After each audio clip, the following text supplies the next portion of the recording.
Welcome back to Highly Respected. I'm your host, Scott Greer. Today, it's once again a show hosted entirely by yours truly, your favorite guest, Scott M. Greer. Got a lot of topics to cover today, so it'll be a quick episode. I think you guys will enjoy it. You guys love the solo episodes, so a couple different things to talk about. The first thing I want to talk about is this concept I kept hearing a lot about last week. It's this phrase that, if you imagine it's being said by a tough guy on the street and he's demanding to tell you, fuck around and find out. But this phrase, which you would associate with a tough street guy, isn't being uttered by tough street people, and it's being used to defend a lot of behavior that you wouldn't necessarily think of as being associated with fuck around and find out. This phrase is now favored by libtards, to put it nicely, and people who, it's awfuls and people like that. It's not necessarily being a term used by, but it's a way of showing a pseudo toughness in order to defend. The two reasons that I encountered it was, one, it was to defend the federal government sentencing a man whose only crime was putting his feet up on Nancy Pelosi's desk to 7 years in jail. He has not been sentenced yet. That was a fake bit of news, but a part of his plea deal that's been offered to him. This Trump supporter's name is Richard Barnett. He became famous, as I said previously, for putting his feet up on Nancy Pelosi's desk and taking like an unimportant letter from her office or whatever. And his plea deal, he has been offered 70 to 87 months for this horrible crime of putting his feet up on Nancy Pelosi's desk, which maybe, pay a fine or whatever, or be a ticket. But apparently this is a grave offense. Anyway, liberals were saying, fuck around and find out. Like that the real tough guy on the street is the federal government enforcing arcane and arbitrary rules against Trump supporters. And that this is somehow a way of showing the toughness of libtards. The person who's saying this in this case is not actually, dealing the punishment to the person who fucked around and found out. It's somebody else doing it. It's a surrogate toughness, or, they're living vicariously through the federal government. Imagine, hiding behind the big bullies in police gear. And even though for the past year or so they've been hating on police and wanting to defund police, they now love the police because they're bringing the boot heel down on the necks of Trump supporters and are, punishing them and giving them long time in jail for minor offenses that are, in some cases, not even offenses at all. And people are using this phrase even when Nick Fuentes was put on the no-fly list. Apparently, protesting against your government, fuck around and find out. It's something that you would imagine a overly enthusiastic supporter of the East German regime to say as they cart off their neighbor for, bashing the Stasi. It's like, no, I didn't mean to. And it's like, hey, guess what, Hans? Fuck around and find out, as they're like celebrating the Stasi carrying off their neighbor. This is the exact type of mentality. And, these, as I called them before, these people are bootlickers. And bootlicker was another term that was popularized to attack Trump supporters, even though it really didn't make any sense, because Trump supporters aren't necessarily the ones even when Trump was in office, weren't necessarily the ones in control. If you looked at all the institutions, which we'll get to, we'll talk about one of them later on in the podcast. If you looked at the institutions from the CIA, the military, corporations, et cetera, all of them were anti-Trump. And, there was no punishment for you attacking the regime or being a part of the quote unquote resistance. There was no resistance you were against. And, the people, if you're supposed to bootlicker, you're supposed to be rewarded for your support of Trump. But there was many people who were fired even when Trump was still in office pre-January 6th. Now, post-January 6th, it's even worse. Who were fired from their jobs, who lost their reputation, who got harassed, who got doxxed. All these terrible things happen to them, but they're supposedly bootlickers of the system, but yet they're facing all this punishment and all this opprobrium for apparently being a bootlicker, which if you were a true bootlicker, you would be on the side of the powers that be. You would not have to worry about expressing your opinions in public because your opinions in public are the same as the powers that be. And so the real bootlickers are liberals, and now they're just, embracing it. But they still don't want to embrace it. They still want to see themselves as the resistance. There's all these people who continue to talk about how I was talking about last week, we need an anti-authoritarianism in this country, is that the Republicans aren't resisting tyranny and they're now an authoritarian party just because they're not disavowing Trump. Trump's not in power. Trump is censored from social media. He's deplatformed even from some payment services. This is not tyranny. The tyranny and the authoritarianism is the people coming from those who oppose Trump. But they still imagine that they're in the resistance. So even with this case, they'll say that these protesters, Richard Barnett and others, wandering around the Capitol, putting their feet up in places they're not supposed to, that's the tyranny. Those are the authoritarians. But the real freedom fighters, the plucky little resistance fighters, are the FBI, the Department of Justice, the Capitol Police, the whole state apparatus is apparently the resistance. And the authoritarians are these people without any power who are, in jail and facing several years in jail for, minor offenses. Apparently those are the real tyrants in our society. So yes, it doesn't make any sense, but when they say things like fuck around and find out, living vicariously through the state, through, being the ultimate bootlicker that they are, they're able to express this opinion, and they do show where the real power dynamics are. So those are the people who say fuck around and find out and and act tough vicariously through the state. As in, if you want to mess with me, you're going to have to talk to the FBI. Wow, that's real tough guy shit. The worst may be the people who act vicariously through blacks, or as I like to now call them, Magic Americans, which some people have picked up on Magic Americans. It's like, why call them Magic Americans? Well, we have a society that pretends that they're magical, sacred creatures. Black girl magic. They just naturally make everything beautiful and magical and wonderful. So I feel that the best way to describe them is Magic Americans. I mean, are you saying that they're not magic when I call them Magic Americans? I don't know. I'm wondering if the Democrats are the real racists again for not liking this new term that I described them. But yeah, Magic American I think is a good term for them because, one, black girl magic.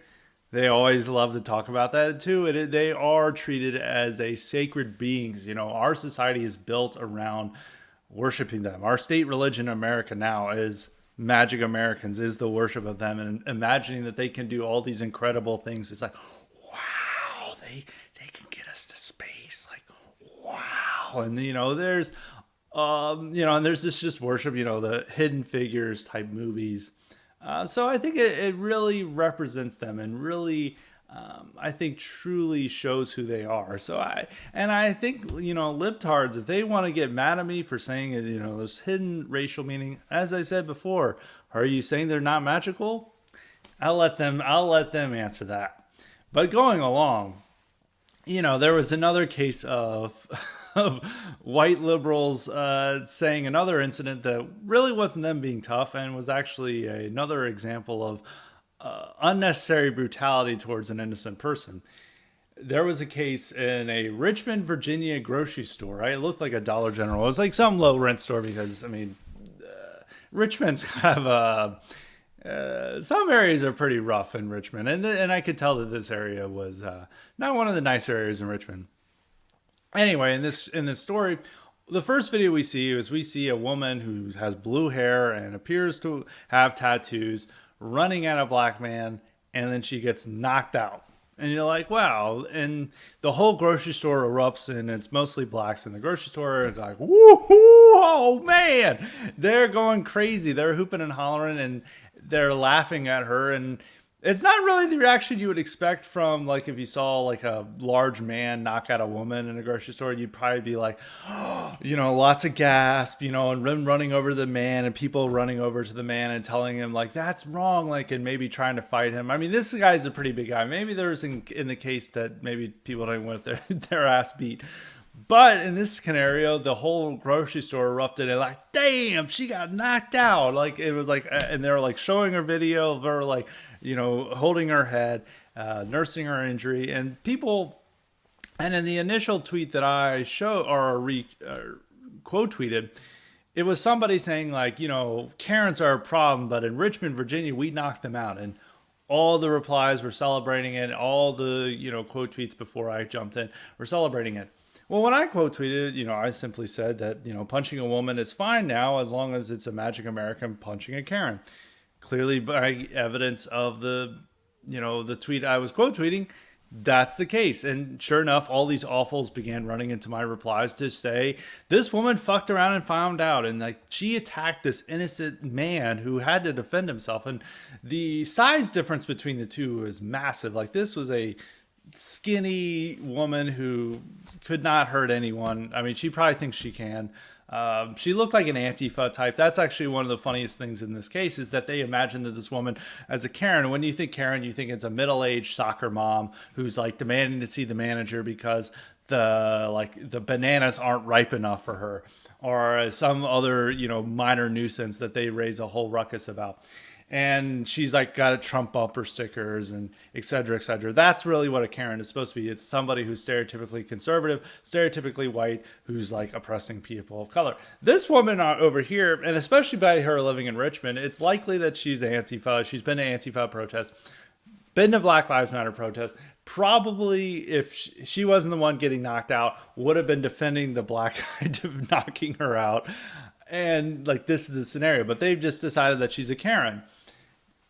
And all these people rushed in and they're like, look at this video. She throws her Red Bull on him and comes at him. Like he had no choice but to defend himself. And many of these people are constantly worried about the violence against women. That there's like this huge epidemic of domestic abuse that we need to stop. And there's so much horrible things that happen to women on a daily basis. I mean, these are type of women to claim that some guy hitting on them in an elevator is violence. And we even have evidence of that. There was a viral video from last week where this autistic girl, I guess she didn't have the best social skills. She's like recording a video in like a dining area or whatever. And some guy approaches to her and like has awkward conversation.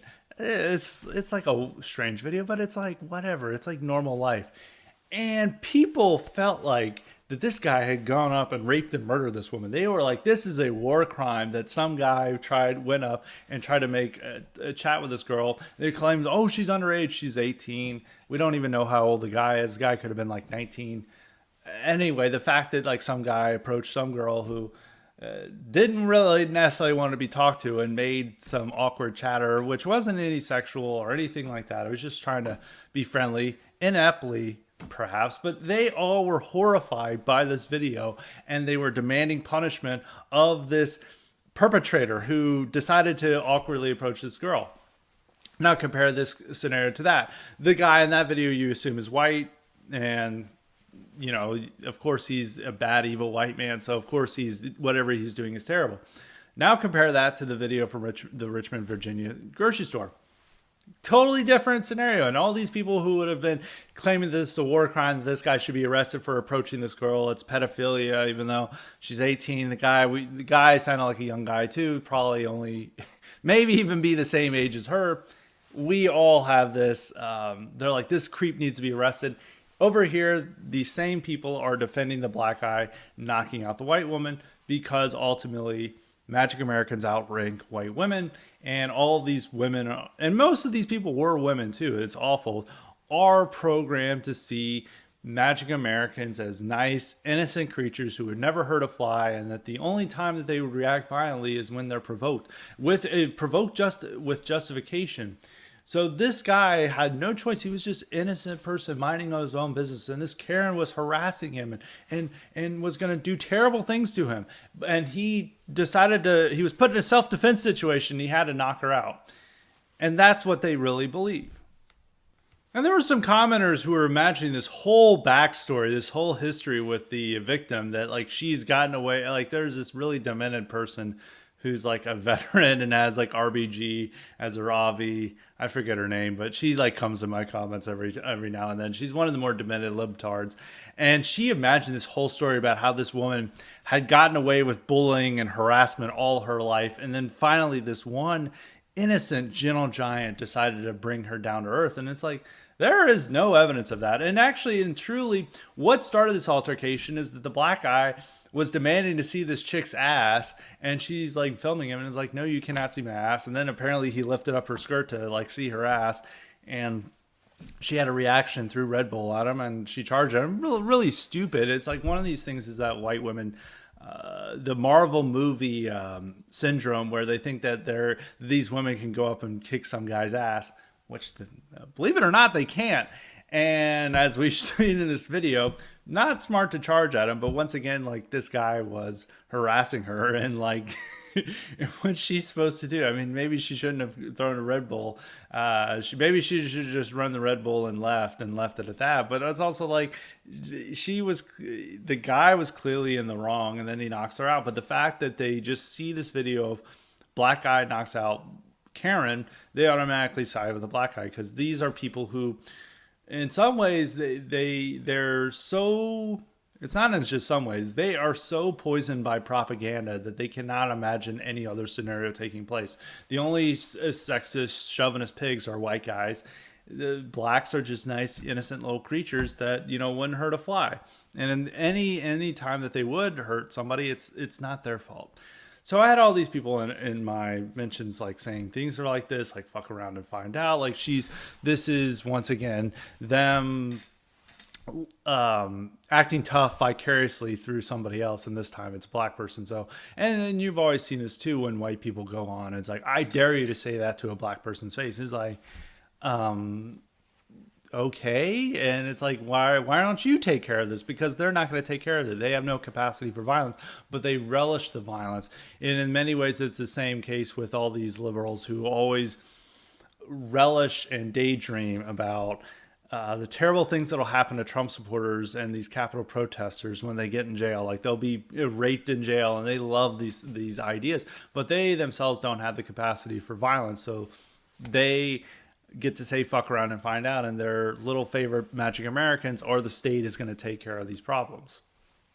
Another poster, a friendly commenter, I'm unfortunately blanking on his name right now. I'm so sorry for this. He suggested that white women actually get a thrill out of seeing a black guy beating a white woman.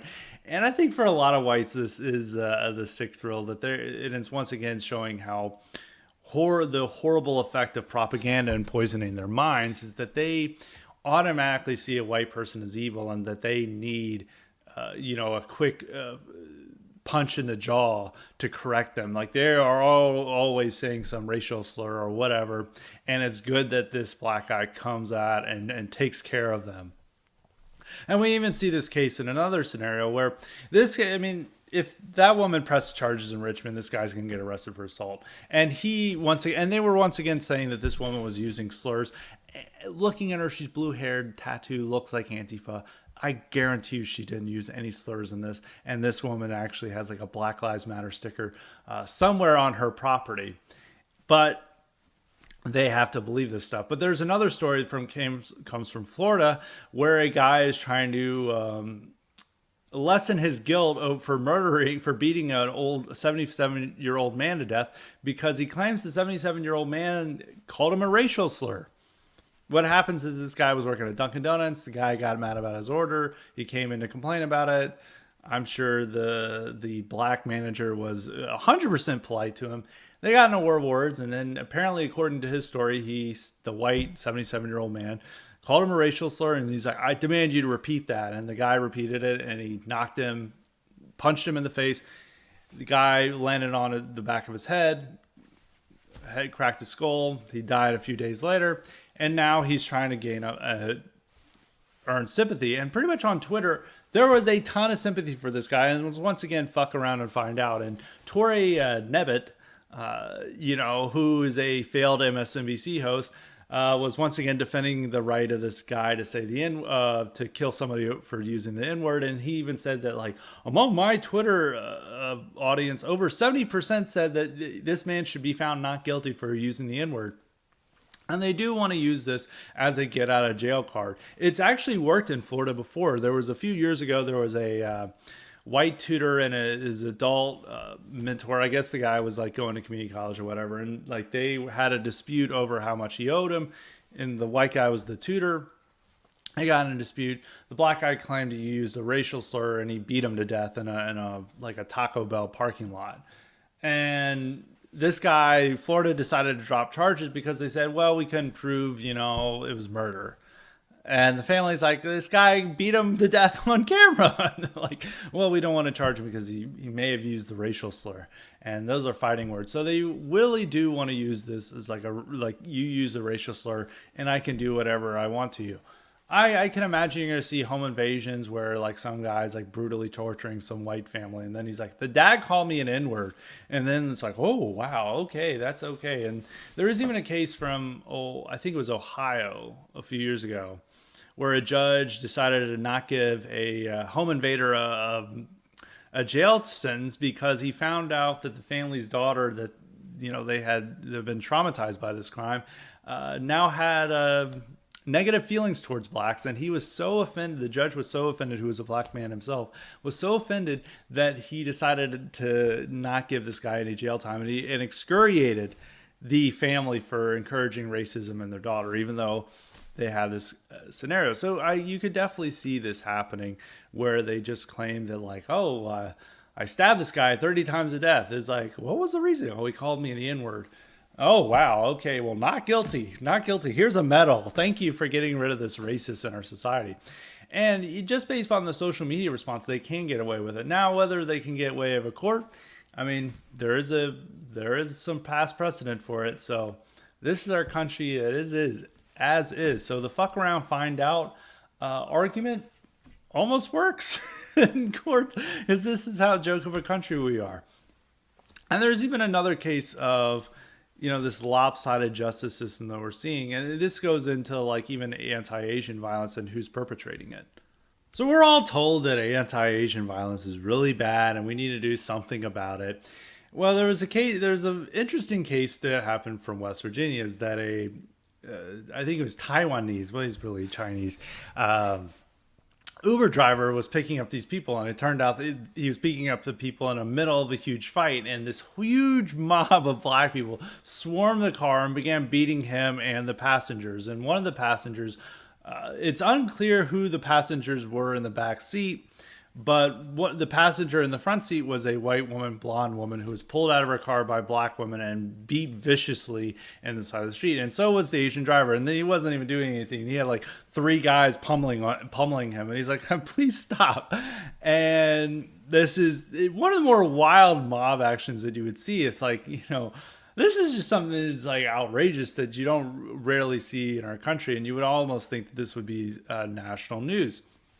Well, it went viral to an extent on Twitter, and the guy posted it on YouTube, but YouTube took it down, and for unknown reasons. It was clearly the fact that it was portraying Magic Americans in such a negative light, and it's not clear that they were attacking an Asian, because you really can't even see the driver's race from this car. You can only see the white woman's race, who's getting pulled out of the car and beaten, and you can't really see what the race is of the backseat passengers. But in this case, we're only supposed to be concerned by the Asian driver, even though it's to a lesser extent. The proper response is to ignore it, or to maybe say they fucked around and found out because this huge mob descended on him for unknown reasons.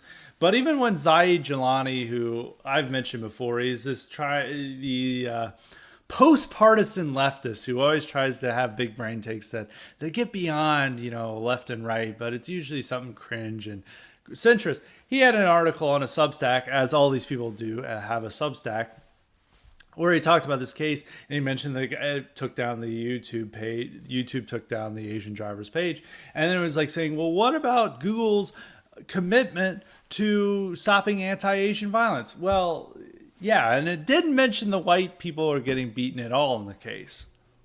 Jelani's article simply said that these people were in the middle of a fight and they brought the fight on the poor Asian driver. Now, clearly, the Asian driver is also a victim in the case, but it is this like glib dismissal of like these white people getting beaten. It's like, oh, well, they were in a fight. Oh. And it's clearly lopsided odds. Like, it wasn't like just like one guy getting his ass beat and then he fled into a car and it's like another guy chasing him. It's like 15 or 20, it's like at least a dozen people, probably close to 20, like assaulting these people. And it's not, and it's unlikely that the white woman was involved in this fight, who was pulled out of the car, dragged by her hair, and just like beaten on the side of her head by these black women.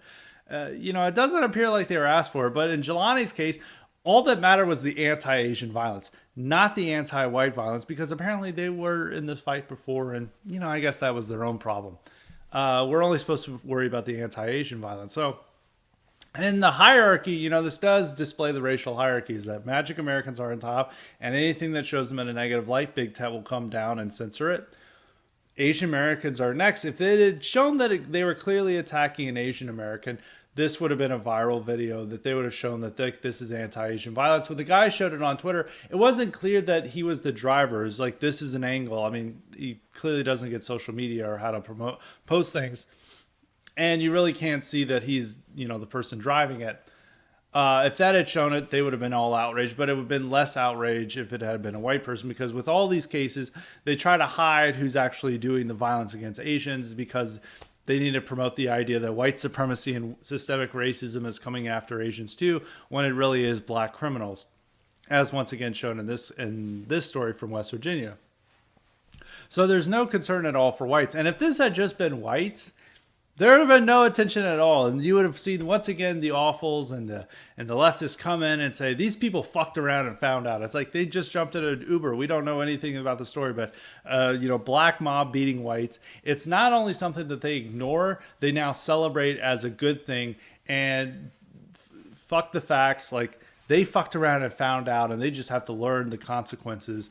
And those consequences are whatever offends Magic Americans. We have to follow along and just accept it. And white liberals are the biggest advocates of this policy. So even if them, it could have been very well one of these white awfuls who, why am I calling them white awful? They're just an awful. One of these awfuls who've been in the grocery store, who've been asked to show her ass to a black guy, and then she got mad about it, and then she was knocked up.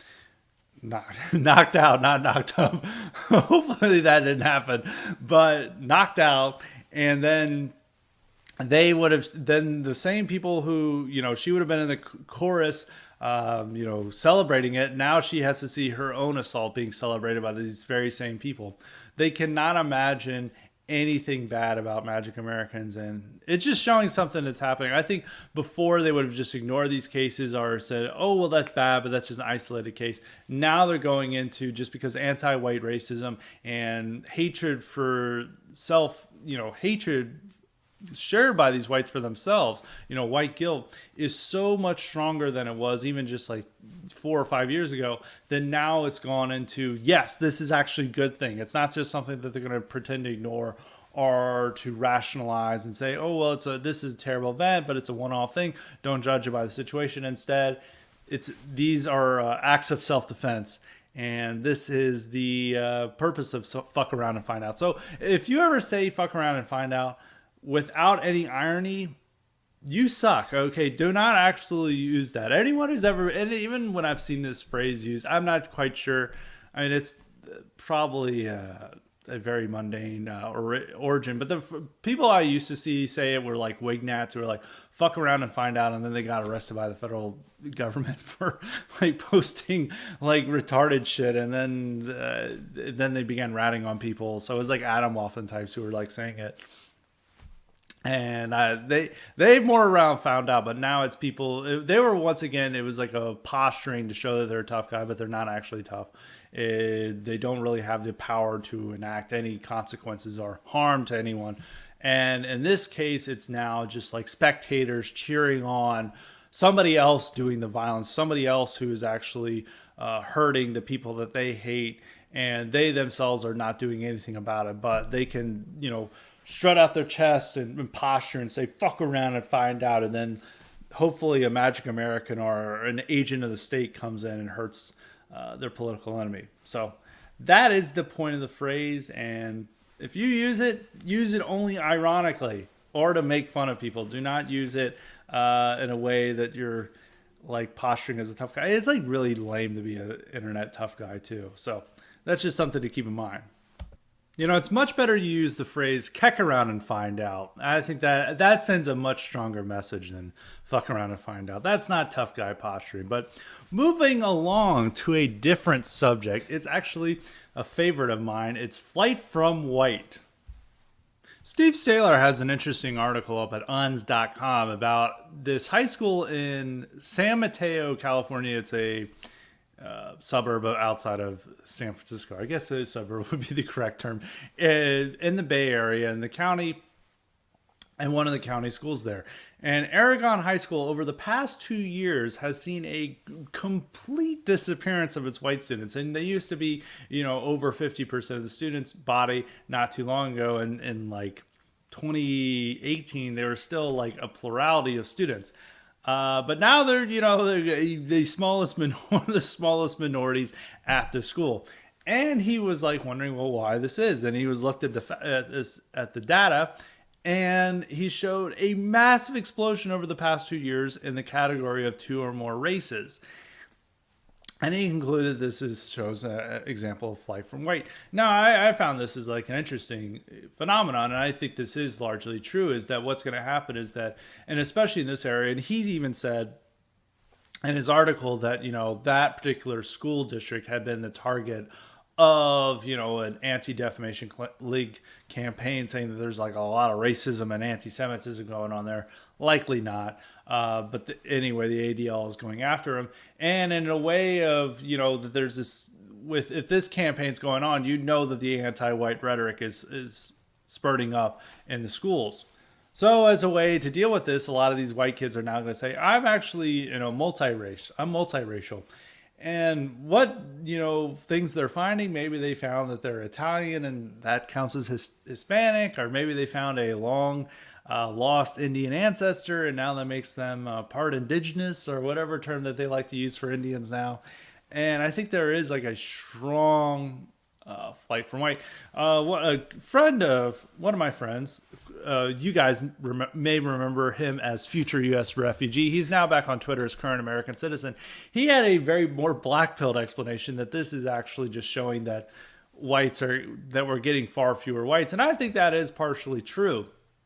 But I don't necessarily think it explains it in this case, where like this is a sudden change. Like it is immediate change where it's like, they wipe out at least 10 to 15% of the white student body over 2 years. Like, I don't think it was like that massive that over time. Like there's a massive change in just 2 years. If you had seen that in 10 or 15 or 20, yeah, that would have been the explanation. But a short time frame, I don't necessarily think that is. But I do think that is true with going on in America. I think you're going to see, I was saying this actually in a conversation with him, is that you're going to see white, they always said that whites would be a minority, or America would be a minority country by 2050. And then they reframed it to 2042, and then they keep lowering it down.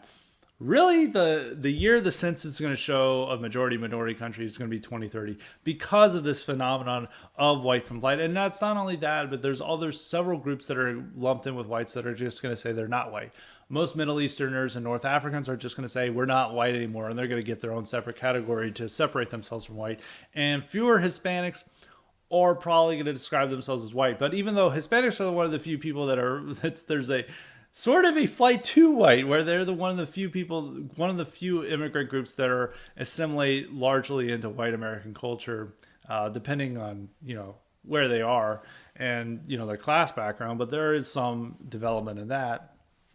And as we've seen with their move towards voting for the Republican Party, a significant number of them in 2020.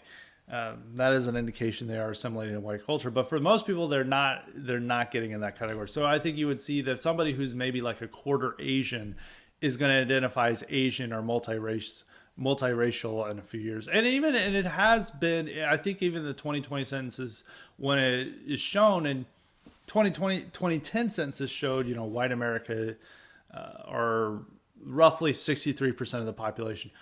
I think it's going to even be lower. I think, possibly 55% would be my guess.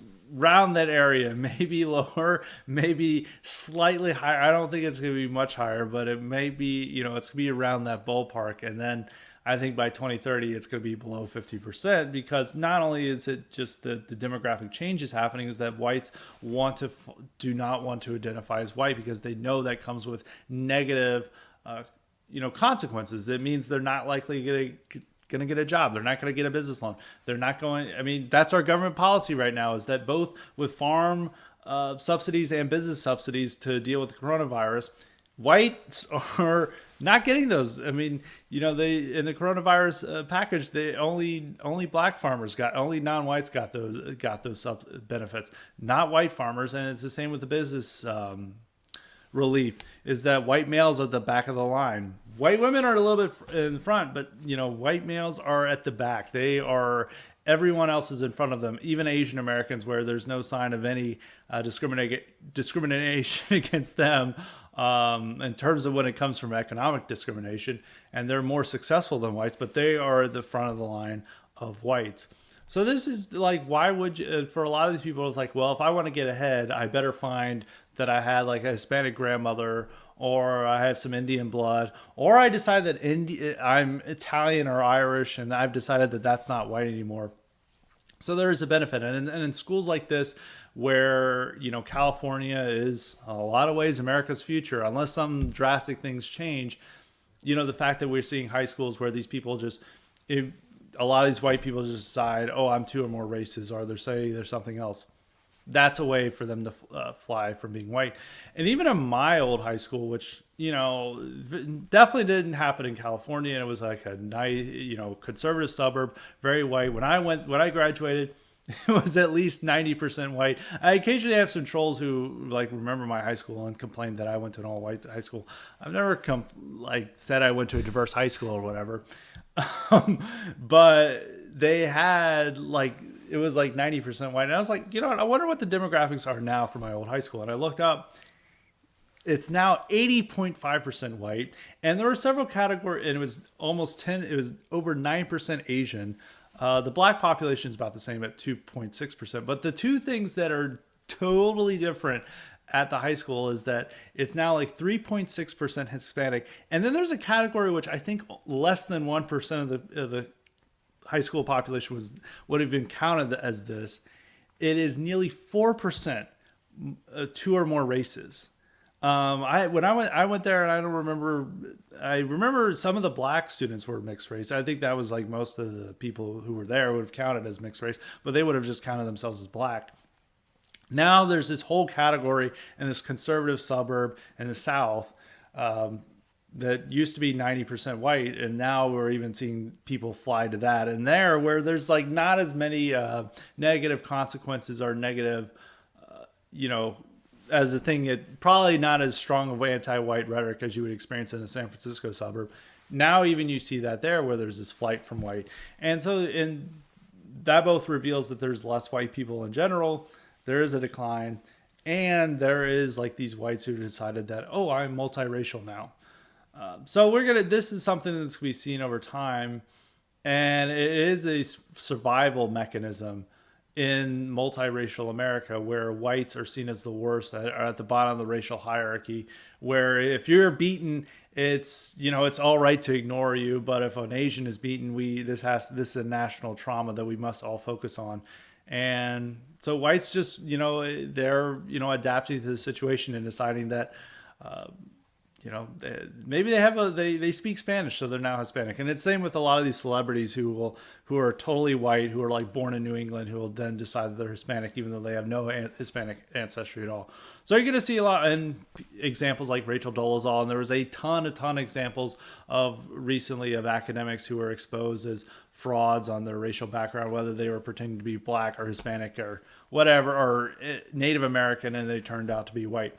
And Elizabeth Warren is another example. So this is something we're going to see more of. I think it's going to be more interesting is when whites who are more honest, who decide that they don't have any typical non-white ancestry, decide that something in their white ethnic background makes them non-white, whether it's Greek, Italian, Irish, etc. Because at some point these people weren't considered white, and thus they don't need to be white. So this is life living in an anti-white country, and this is life as a living at the bottom of moral racial hierarchy, not necessarily the economic ladder, but this is how it works out. I mean, and we're seeing this now in colleges and in the business world where whites males are placed at the bottom, and even with government subsidies come into place. So this is our world now. It's not hard to believe.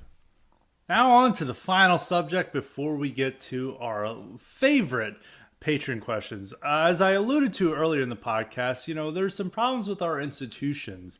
Institutions are in fully control, and they're not in control by anyone who's Trumpist or nationalist or anything like that, which makes the resistance pretty silly.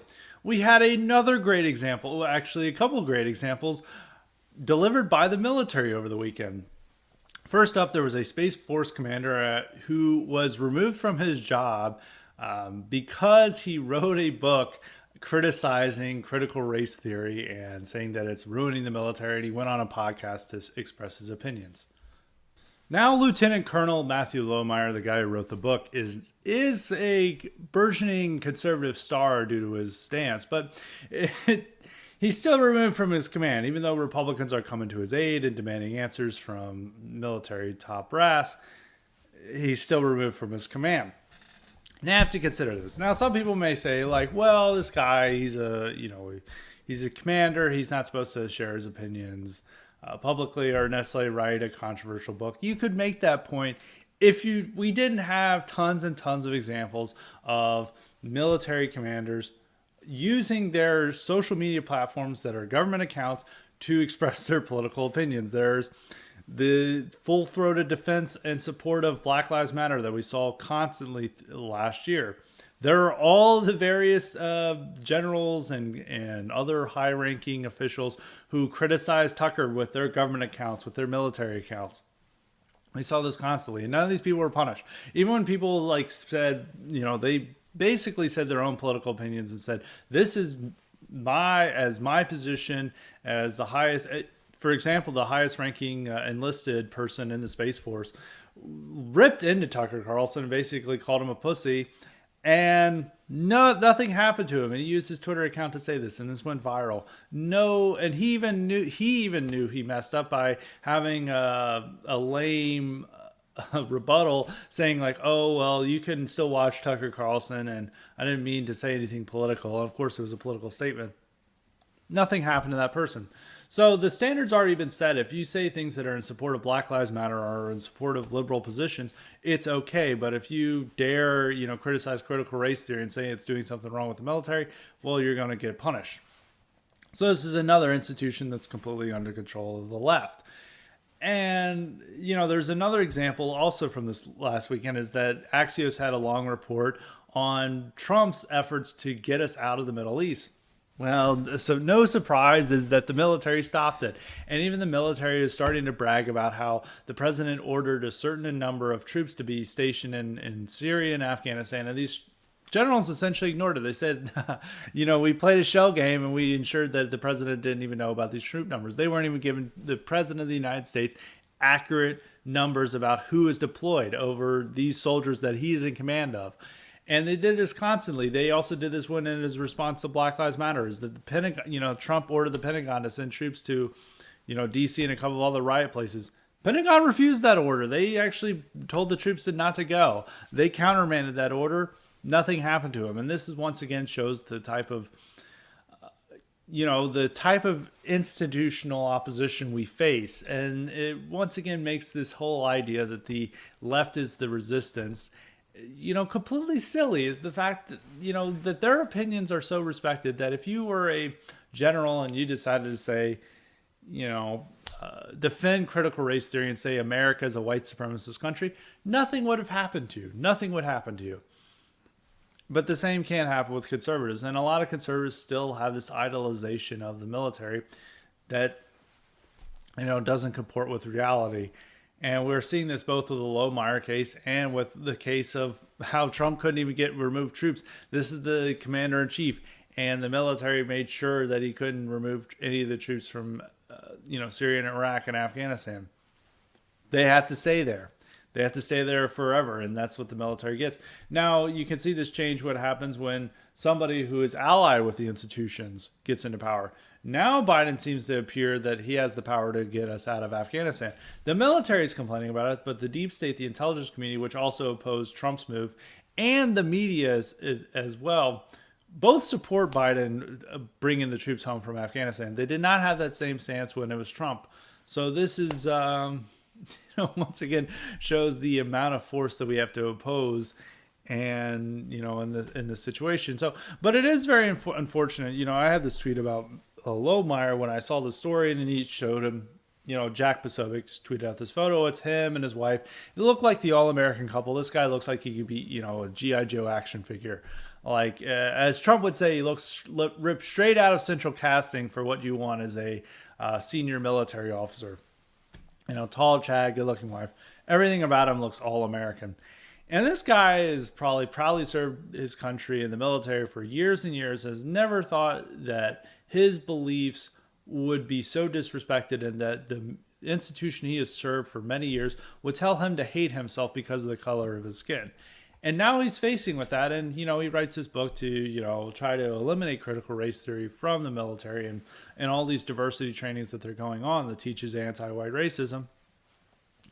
But in some ways, these people, they don't know what to do. If you speak the truth, your whole career is ruined. And there's probably many guys who are like Lohmeyer, who express his similar beliefs, his similar reservations, but they're going to keep their head down.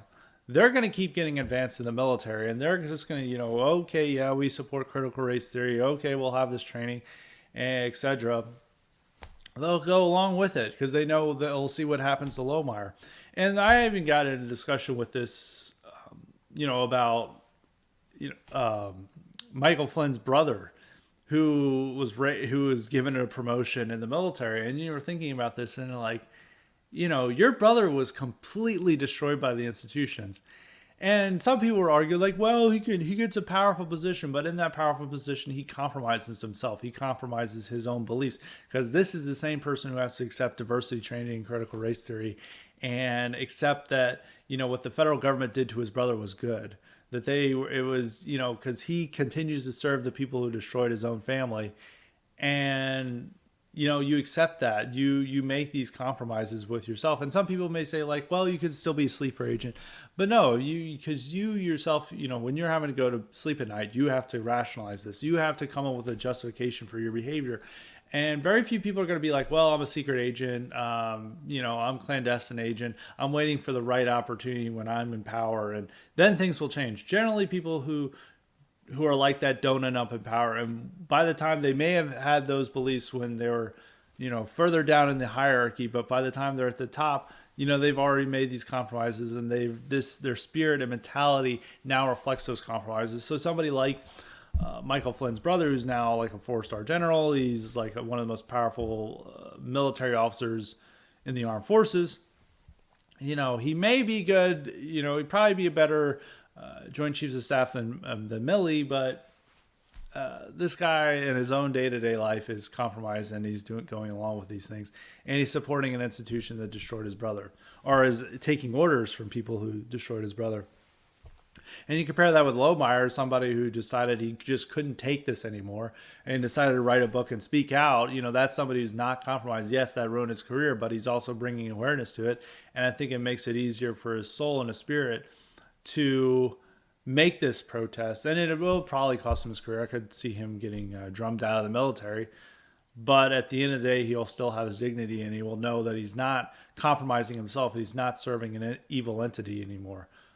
So there's something to keep in mind there with, many people join the military for noble reasons, but they eventually serve something that's not so noble.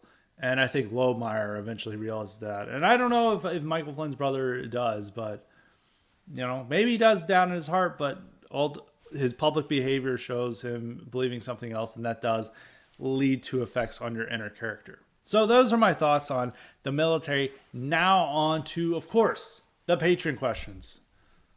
As a reminder, you too can get the power to ask me or guest questions or suggest topics or guests if you sign up for the Patron option at Highly Respected's Patreon. This actually is a two-parter. It comes from our highly respected Patreon, Winston. He asks, it's a two-parter, as I said. First, he asks, about this funny story coming from a New York school. And what happened is that some base Italian teacher, her last name is Antonelli, gave an assignment about how George Floyd didn't die from a neck injury, he died of a heart attack and a drug overdose. And she also shared accurate information about how one of the jurors, who was a black man, wasn't forthcoming in his jury selection, which is true. This guy turned out to be a Black Lives Matter activist who says we need to get on juries to change the country. Of course, he was for some reason selected, even though he's clearly biased. Anyway, so they're all up in an uproar at this place. Their administrators are saying we will not tolerate revisionist history of the George Floyd case, and he was killed by racism, and they're all demanding that she be fired for racism. They need zero tolerance for racism. It's an amusing story, but it once again just shows screwed public education is. It's like, even if you're like a base teacher, you can't share your beliefs in class. Otherwise, you're going to get terminated. And then, there could be the same case where, say, a teacher assigned a course saying that Trayvon Martin was shot in the back. That's completely inaccurate. That's revisionist history. That person would never get fired. It'd be the same with sharing an assignment saying that Michael Brown had his hands up and said, "Don't shoot." When he had hands up, don't shoot, and he was shot. That's clearly wrong information, but that person would never be punished. So, and especially in the school district that it is, it's really funny that we do have teachers like that, and it's a lot of funny that despite all the propaganda, that there are teachers and people who. There was another case where a teacher went off in a Zoom class about George Floyd being a criminal. True. And other things about Floyd. It does show that even despite the media brainwashing, that there are still people out there who will fight for the truth, even if it might not be in the wisest way, and even if it may not, I'm not quite sure it might be the smartest thing to do to assign that in a 9th grade English class. But there are signs of hope there, that there are normal people who realize the truth and want to get it out there, but they don't know how, and they'll choose these hilarious ways of assigning it as an assignment in 9th grade English class. So that's my thoughts on. I mean, if they don't care about the lies, they just care that it's against the main narrative. And if it's something that's a lie that supports the narrative, such as Michael Brown has hands up and said "don't shoot," they would be fine with that, and nobody would have been punished with that. So that's the first part of his response of what he wanted me to talk about. The second question he asks is, he wants my thoughts on, Winston asks, is like, what are your thoughts on the current state of beer and beards? He worries that, that these traditional symbols of masculinity have been overtaken by bugmen. And he wonders if they still show, display masculinity, or they're just too associated with bugmen. I would actually say, unfortunately, they are completely overtaken by bugmen. And if you now have a beard and you're obsessed with IPAs and stuff, I don't say necessarily all beers. Is like, I'm primarily a beer drinker, but I drink just like standard domestics. I try to avoid IPAs. I try to avoid any locally crafted brews. Like, just give me like a Yingling, or a Natty or whatever. I'm not going to do anything fancy, but yeah, the like obsession with like the beer drinking culture and like having certain beers. Yeah, it's soy jack mode. I think, most of these people, whenever you see these pictures, it's like they look like straight up like soy jack. They've got the beard, they're bald, they've got glasses. Not a good look. And it's the same with beards now. It's like beards were once a way of just like showing of like masculinity. It's like, you're an adult male now, you can show that you're a beard. And even back, I remember an article, I think it was in the Atlantic, and it was like from 2013 or 2014. It worried that beards were a sign of white supremacy, because back in the day, apparently a few people grew beards as like in the early 20th century to show that they're proud white men and they're doing something that the other races can, and that's grow a big bushy beard. And then beards were coming back in the 2010s. It was more of a hipster thing, and they were trying to worry about that. But now it's like beards itself.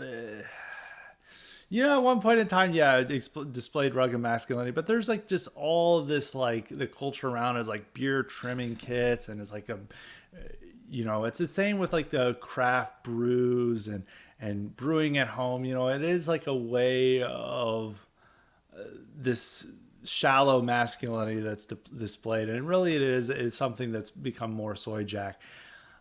So yeah, I think it's ultimately, even though beer and beards themselves are not cringe, and I would only say it's certain type of beer itself, and even you can still pull off a beard if you're, depending on who you are, but ultimately the obsession with both has been overtaken by bugmen and soy jacks, and it is a way, and it is like a materialistic way of displaying masculinity in a society that doesn't even really allow masculine expressions anymore. Unless you're not a Magic American, of course. But as we saw with the guy punching out the woman in the Richmond, Virginia grocery store. But you're not allowed to, for the rest of society, if you're a middle-class person, you're not allowed to display any type of masculinity. It's a very feminizing society. And like the one things that society tells you, like, oh, you can express your masculinity through a beard and this beard trimming kit and IPAs and it's a pseudo masculinity, and it's pretty lame. But I don't necessarily think if you can still pull off a beard if you're a certain person. I don't like facial hair myself. I find it like annoying, and I don't like the look either. And I like beers myself, but I don't drink craft brews or IPAs or anything like that. So it is something that is, yeah, I think it's ultimately bad. I think the obsession with it is bad, and it's ultimately a bad sign if you see a bald, bearded, glasses guy drinking his IPA. That's the ultimate bugman soy jack, so watch out for that. And yeah, that's my final thoughts on it. I think, yeah, there's nothing wrong. Conclusion, nothing necessarily wrong with drinking beer and having a beard, but the obsession with it, unfortunately, has been overtaken by bugmen. If you can still pull it off without looking like a bugman, more happy to you. I don't recommend drinking craft brews and IPAs though. So those are my final thoughts on that. I said last week that I would be starting a new project this week, dealing with the podcast to give you guys more episodes. That may happen this week. I usually get too crowded with other work and stuff, so I don't necessarily get around to it, but I will try to work on that this week. So keep an eye on that, and there will probably be another episode this week. Don't hold me to that. Don't come and kill me if I don't, but I think there will, since this is on a Monday. But until next time, stay respected.